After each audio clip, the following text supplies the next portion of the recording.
Hello, everyone, and today we are back again on the Daily Medieval podcast looking at another medieval historical topic. Now, just quickly, you may notice here, I brought back my helmet, my Bohemia helmet, as you can see, just to show off in the video, as well as my gambeson, extremely dirty and rust-ridden from all the fighting and everything.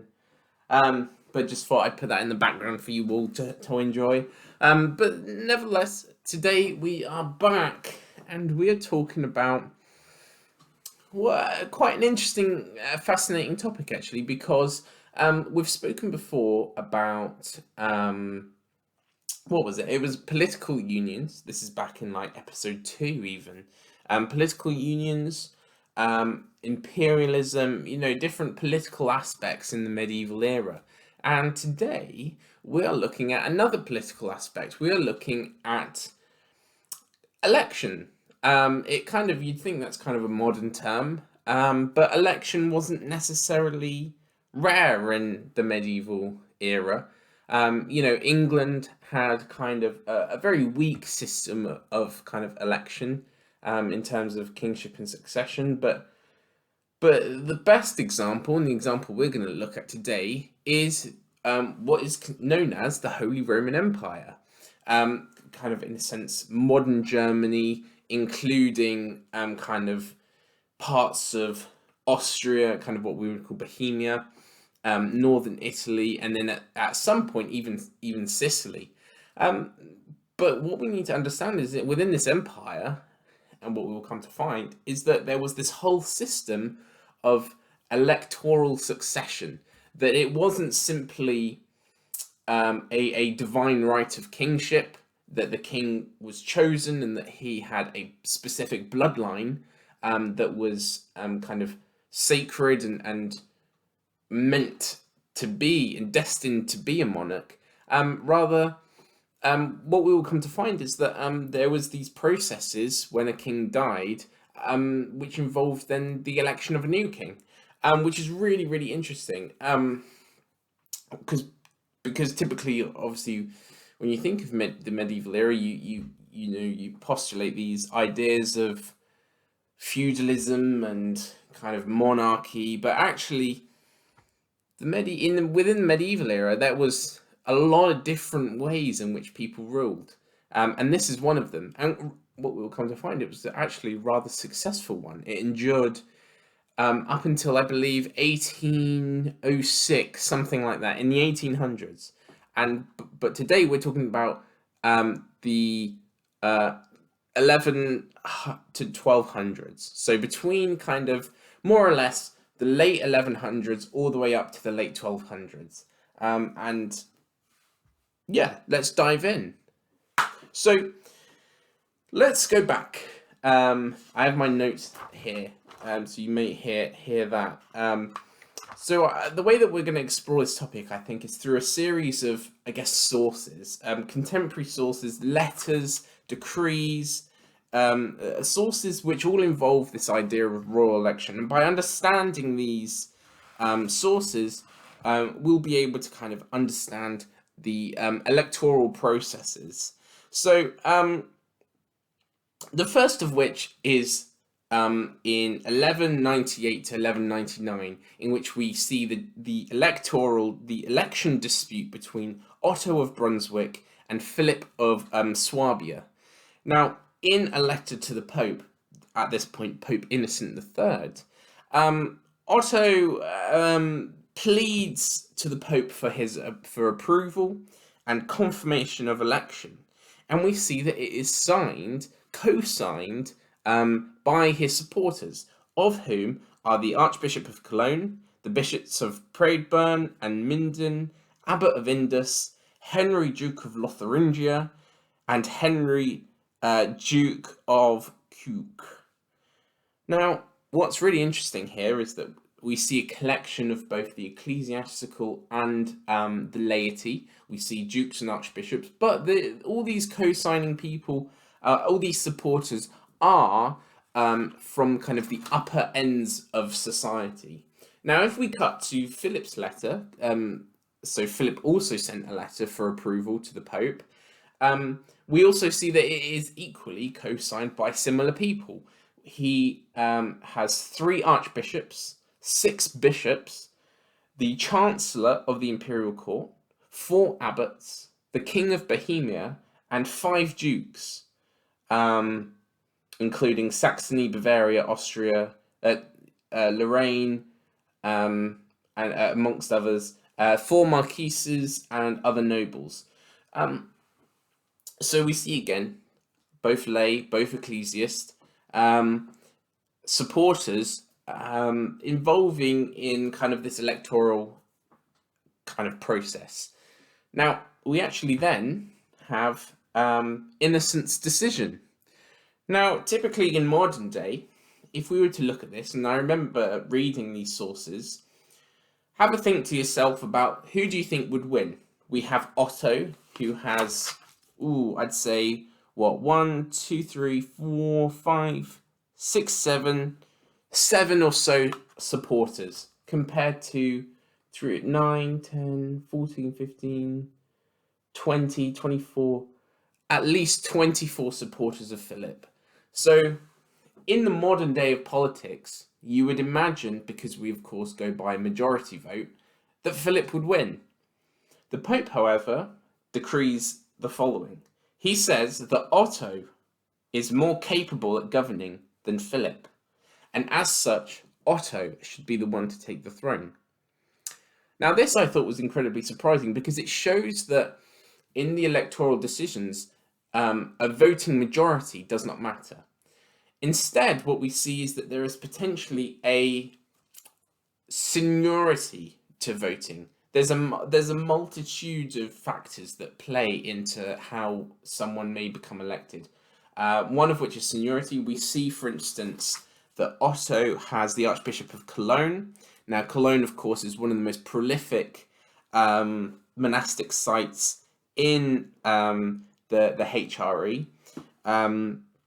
Equally, the Duke of Lotharingia and a couple of others that are really prolific power players in this period. And so that itself carries some weight. Equally, the person's character. So the Innocent says that Otto is far more capable of governing than Philip. Now, we know that Otto was known as a devout Christian. It says even in the letter, as they pander to the Pope, that they choose Otto, son of the Duke of Saxony, who is a devout Christian worshipper, an advocate of the Holy Roman Church, and he had just completed a pilgrimage. Now, no such virtue is really discussed with Philip, and that, I would guess, plays a large role because, I mean, considering that the reason Otto is chosen is because he's decided as being more capable, it seems that the person, their characteristics, what makes them them, is far more important than, I guess, in a way, their supporters. And so this is really interesting because obviously it counters kind of the modern day views of how we do things. Whether that's good or bad, I don't know. I mean, you know, if we went via these things nowadays, it'd be interesting how it would turn out. Nevertheless, let us cut to about 40 years later, and we see another source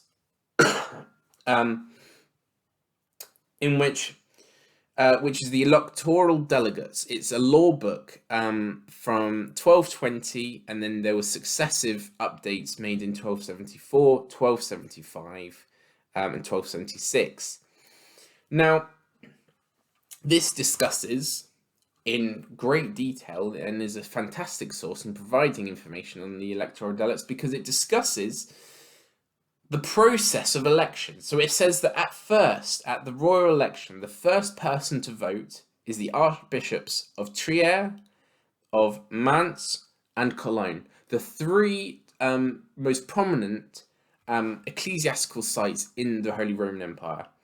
Then is the Count Palatine of the Rhine, the Seneschal, the Marshal, which is the Duke of Saxony, then the Chamberlain, which is the Margrave of Brandenburg. The King of Bohemia, however, is decreed as having no right to elect, as he is not German. Now, this is really interesting. We'll go into more depth on this later, but it is really interesting that this is a factor that plays a part. There is a cultural affiliation to do with this, kind of the ability to vote. But it says something really interesting. Those listed above shall not elect according to their wishes, rather shall elect the person whom all princes have chosen. So it seems to be, this is the structure. Everyone who is kind of a member of the upper class of nobility in some way will vote on who they want to be king.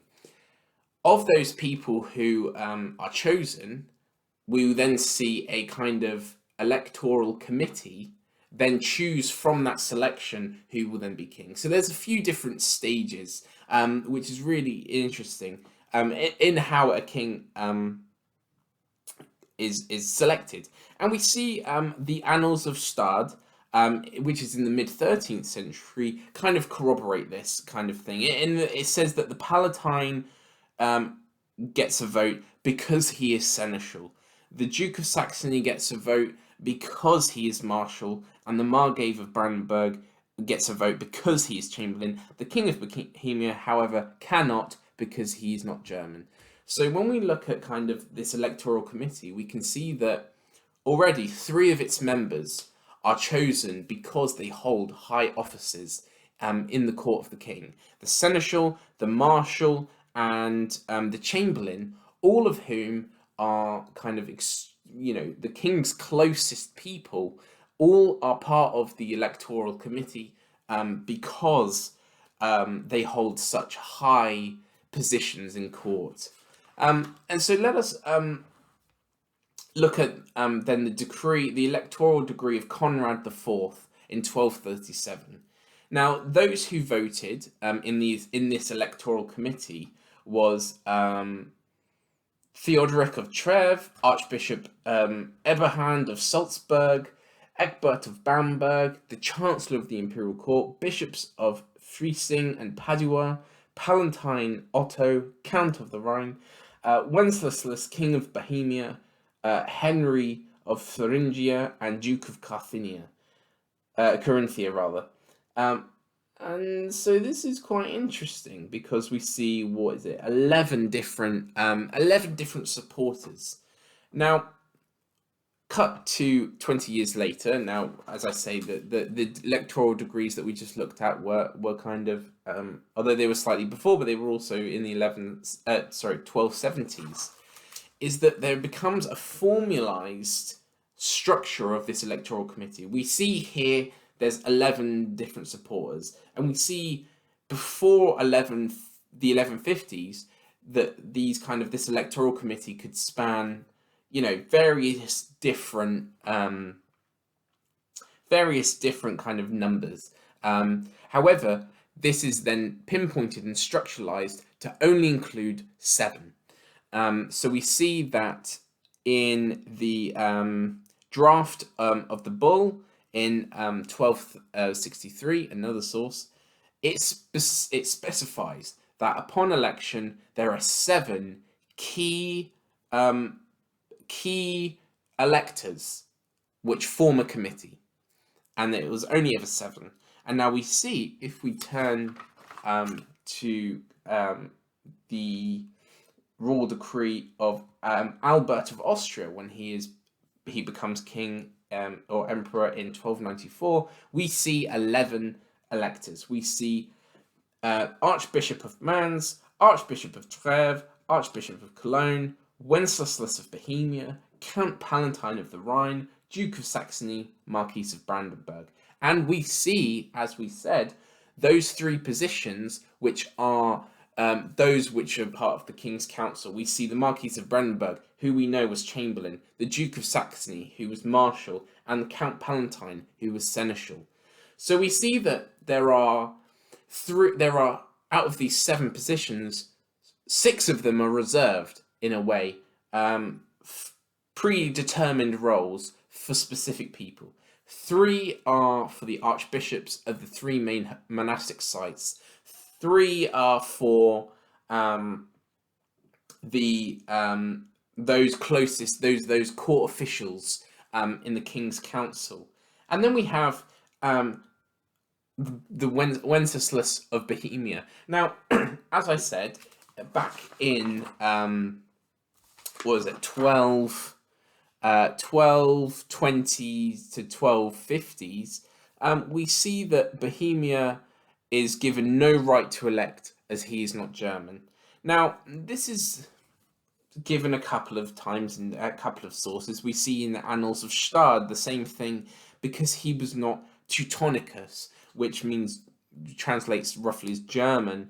However, we see this change.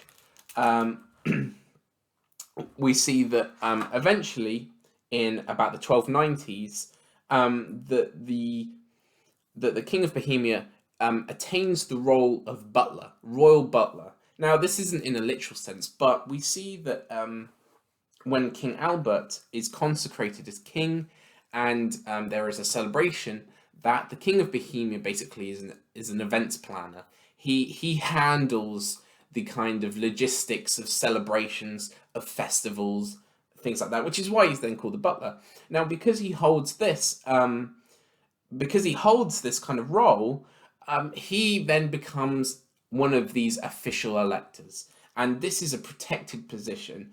We see in the electoral right of the Kings of Bohemia, produced in 1290, that the right and duty of a butler belongs to him and no others. And likewise, we see in 1292 from Adolf of Nassau that the King of Bohemia possesses by election, as prince and butler, one of the main members of the committee. And so there we have our 7 voters, 4 lay, 3 archbishops, which is obviously really interesting when we compare and contrast when we saw Conrad having 11 of these official voters in 1237, compared to now we have this formalized 7. And we see that actually they took this quite seriously, because when we look at these letters of consent, we see that actually it was a kind of protected position. It really held prestige and status. So when we look back at the early 1200s, we see obviously that everyone gets to vote, and it's just a function of being a prince, of being part of nobility, that you partake in kind of in this kind of holding the king accountable and taking part in succession. And we see that when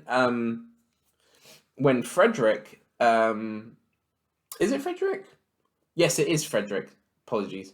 When Frederick unites and recovers the Roman Church and gains the Kingdom of Sicily, that all these princes must give their consent and approval. It says that in regards to the august King of the Romans, for peace altogether to be reformed and respected, us princes renew our will and consent. And this is really important, because we see, funnily enough, in where is it now? In the papal legate, the recording by the papal legate on the ascension of William of Holland to the throne in 1247, that although he was potentially legitimately elected as king, because the princes of Saxony and the Duke of Brandenburg did not consent to the election, the northern cities refused to recognize his kingship. And so there is a big role, therefore, that princes and all sorts of nobility play in kind of the power of the Holy Roman Empire. I'd almost say it's far less structured to begin with, anyways. In the early 1200s, everyone is able to hold the king accountable. He must seek approval from even the lowest of nobles for his decisions, which is really, really interesting because, of course, when we think of other places such as, well, in France, we have what's called the mouvance kind of type of feudalism. We have the king as the pinnacle. We then have vassals and suzerainty and kind of overlordship. Whereas in the HRE, we see that quite often the king must almost contend with his kind of princes for favour. Now, this does shift slightly as time goes on, because then when this electoral committee is formed and these seven and the seven are created, we see that this is an extremely prominent position, and we see this in the sentence against the transfer of goods within the empire, written in 1281. Within this, it says that all things granted regarding goods by Richard, who was emperor at the time, or his predecessors since Friedrich, according to deposition, ought to have no legal standing, unless by majority consent and approved by the leaders in the election of a Roman king. And so now suddenly this kind of power has been stripped by all of the princes and is now held by just seven. And this is an extremely prominent power, because suddenly these seven people now hold kind of the weight of the kingdom, in a sense, to hold the king accountable. Now, the princes, of course, still hold a vote. They can still vote for who they want to be king, but the seven is the one who decides, and the seven is the one who will consent and approve to the king's to what the king is doing.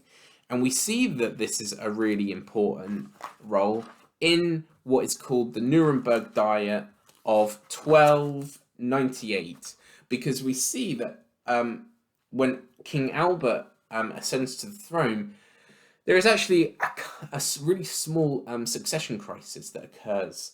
Essentially, someone is chosen as king. Albert decides that this isn't fair, that this is wrong, that he is meant to be king. So they take to the battlefield. He wins, becomes king. The other person doesn't take it too well, ends up trying to reclaim the throne, but dies in battle. And so for a period of time, this whole electoral succession is jeopardized. We have a king come to the throne not via election. However, in the Nuremberg Diet of 1298, in the celebration of the Queen's coronation, just after the king was coronated, we see that all the electors were present. Now, other sources do corroborate this, that all seven were there and present, and they were holding office. They were enacting their rights in their positions. And so again, it's this whole idea of confirming and upholding these structures of election. That although this happened, that an election was kind of overruled through battle, we're still here, we're still enacting our rights, and we're still in control. And clearly it works, because, like I say, this election succession continued until the 1800s, which is really, really interesting. And so there we have it. That was a glimpse into kind of the elections and the electoral succession within the medieval era, within the Holy Roman Empire, through these really fascinating sources.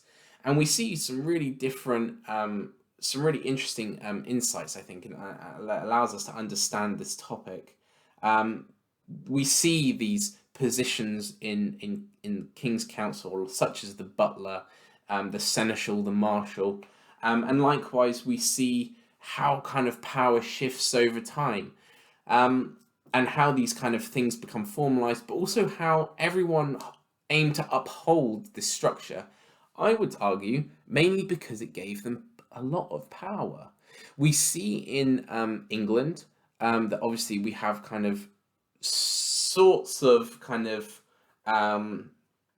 you could say, disputes within the hierarchy to do with power and limiting the king's power. At this very time, we have Magna Carta, which attempts to control the king's power.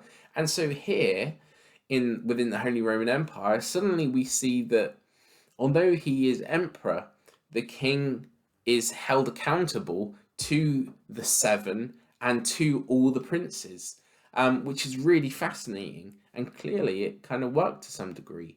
Um, there we go. Thank you very much for listening. I do hope you enjoyed, and be sure to look at the previous videos and check out all sorts of other stuff on my channel or on Twitter, etc., etc. Thank you very much. Have a smashing week.